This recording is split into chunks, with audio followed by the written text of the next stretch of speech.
A B2B company had started feeling pressure in the market. Pipeline volume was still coming in, but revenue predictability had started weakening. Customer acquisition costs were rising, and internally, the pressure inside leadership reviews had started increasing. Naturally, the company started searching for answers. They discussed, and very quickly, the same suggestions started appearing everywhere. Start account based marketing, push for more content, scale performance marketing, and start doing something which is in trend, use AI driven outreach. So the company started doing all of it, more campaigns, more automation, more content, more dashboards. And interestingly, the activities were not completely failing either, which actually made the confusion worse because effort was increasing but clarity was reducing. When I looked deeper, the problem was not execution, the problem was context. The company had started copying growth models without understanding why those models worked somewhere else in the first place. I've seen this happen repeatedly in B2B. Every few years, a new growth model becomes popular.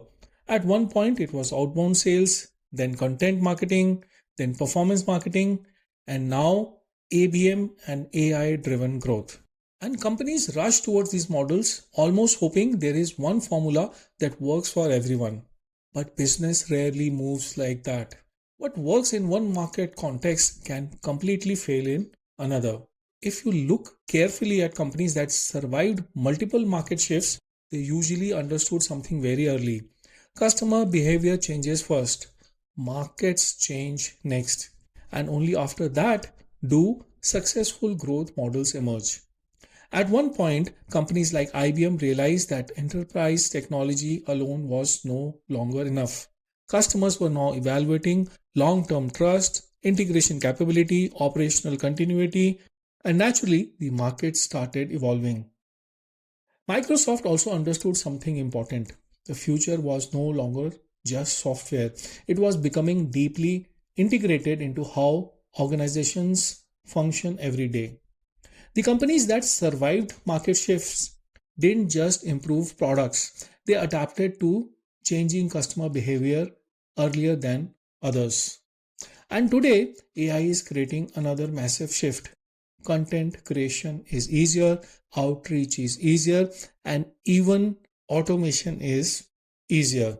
But at the same time, noise is increasing faster than differentiation, and attention spans are collapsing, which means companies are now producing more communication while customers are processing less of it. That's why so many organizations are confused today. Should we invest in ABM, content, performance marketing, AI driven personalization? But that's actually the wrong starting point because these models solve different business realities. ABM works when deal sizes are large, buying cycles are complex, and multiple stakeholders influence decisions. Depth matters more than the scale here. Performance marketing works when demand already exists, buying friction is lower, and speed matters. Something like SaaS based selling. Content works when truth needs to be built. Customers need education and differentiation is weak.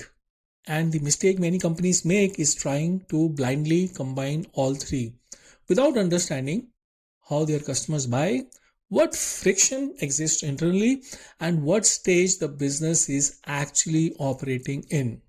That's when marketing slowly becomes activity without direction.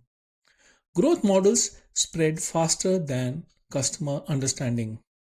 And AI is making this even more dangerous because now everyone can create content, automate outreach, sound intelligent, which means clarity matters more than volume now. When everyone can create content, clarity becomes the differentiator.